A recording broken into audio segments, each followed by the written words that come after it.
in Business Review, your daily source for the most critical stories in the financial world. Tune in next time for the latest financial news impacting the world economy.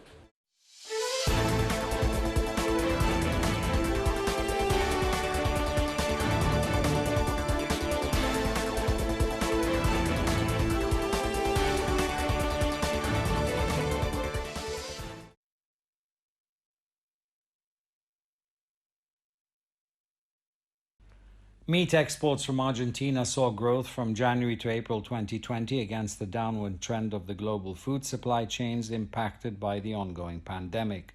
Though Argentina has issued a series of rigorous measures and restrictions since the epidemic outbreak in the country, as the number of confirmed cases continues to increase, the resumption of life and work has been disrupted, except for the meat processing industry.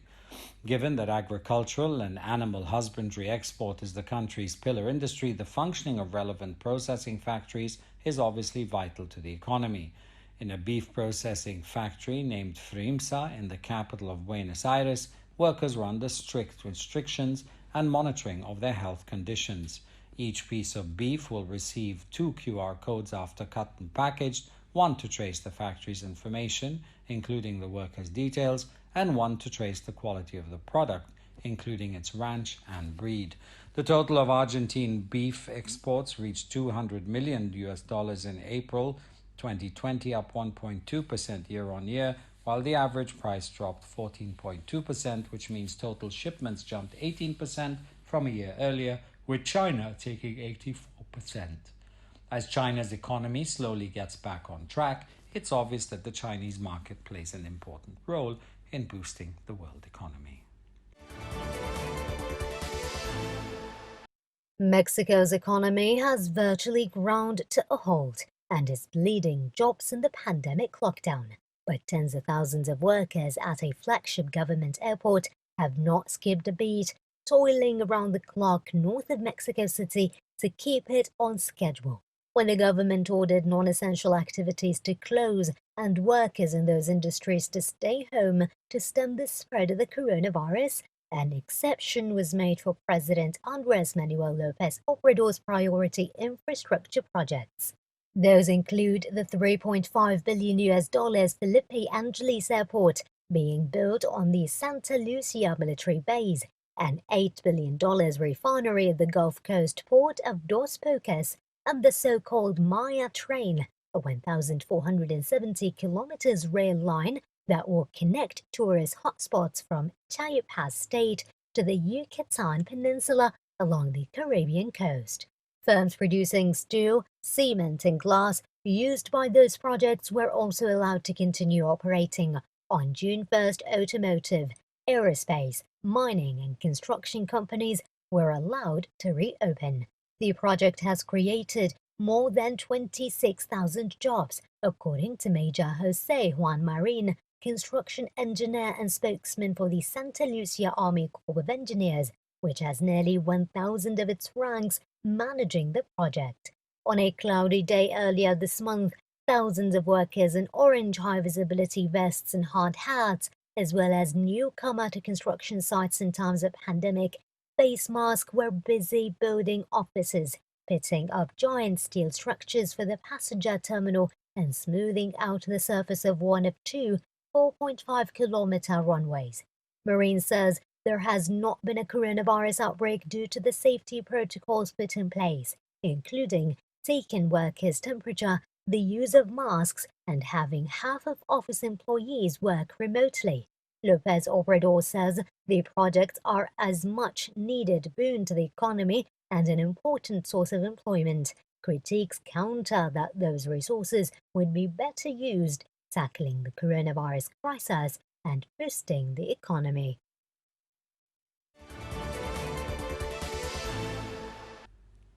Lloyd's of London insurance market has apologized for its shameful role in the 18th and 19th century Atlantic slave trade and has agreed to fund charities and organizations promoting opportunities for Africans and ethnic minorities group.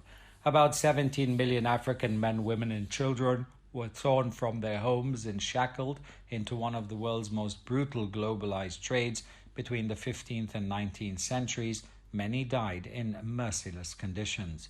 Lloyd said it was sorry for the role played by Lloyd's market in the 18th century and 19th century slave trade, an appalling and shameful period of English history. It added recent events had shone a spotlight of the inequality that black people have experienced over many years, and as a result of the systematic and structural racism that has existed in many aspects of society.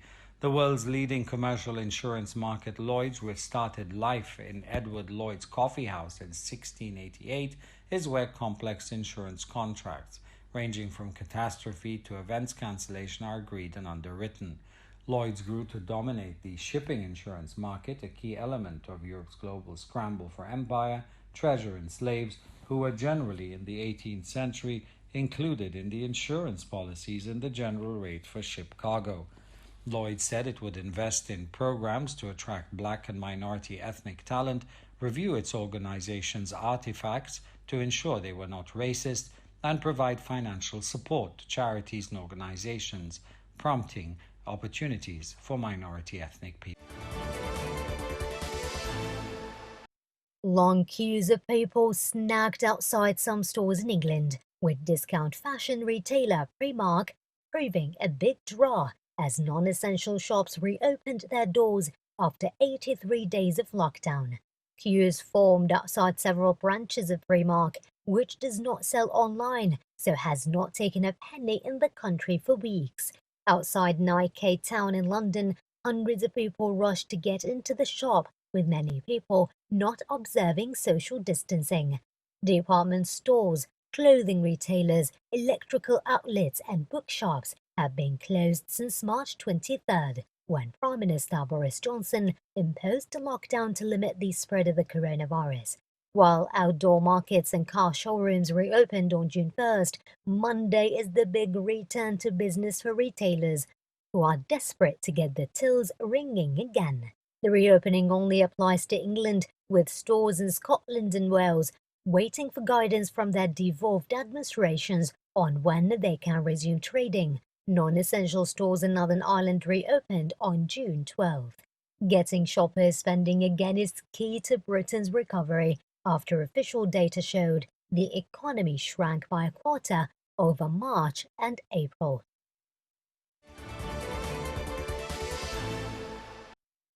China's automobile production and sales both posted double-digit growth in May, according to the latest data released by the China Association of Automobile Manufacturers. Production of automobiles reached 2.187 million units in May, up 18.2% year-on-year. Automobile sales reached 2.194 million in the month, up 14.5% year-on-year. Experts attributed the automobile market recovery to policies introduced by the central and regional governments to stabilize and expand automobile consumption. Dong Yang, former executive vice president of the association, said the recovery of manufacturing plants, logistics, and people's daily activities have all contributed to the sales growth of both passenger cars and commercial vehicles. The sales volume of passenger cars reached 1.609 million units in May, showing both month-on-month and year-on-year growth, up 12.6% and 1.8% respectively for the first time in 11 months. The commercial vehicle market also continued its strong performance in May, after sales of heavy-duty trucks increased by 550% year-on-year in the first 4 months of this year. Li Jian, vice president of Fortune Motor Group, said that one of the factors behind the growth of commercial vehicle sales is that the government has introduced measures to smooth major transport arteries and boost short-range circulation, which supported the strong growth of the logistics industry. The second factor is the continuous investment in infrastructure.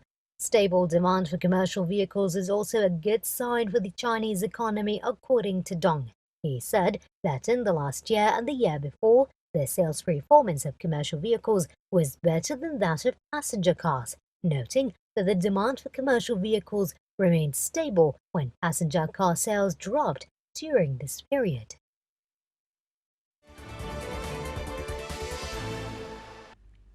After Lufthansa promised Germans a homecoming guarantee, the airline's attempts to show it is ready to fly passengers again while respecting coronavirus restrictions.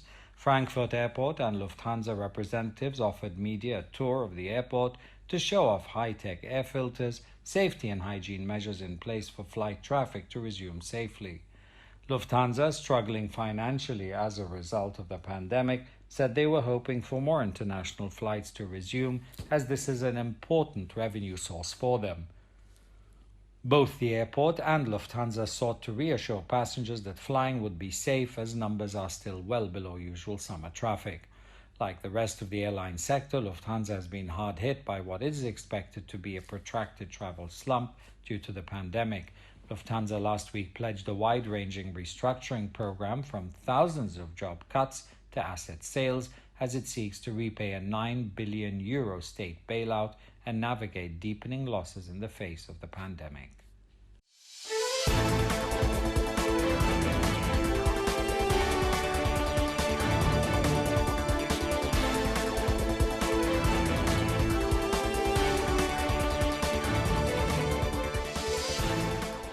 This has been Business Review, your daily source for the most critical financial stories. Tune in next time for the latest financial news impacting the world economy.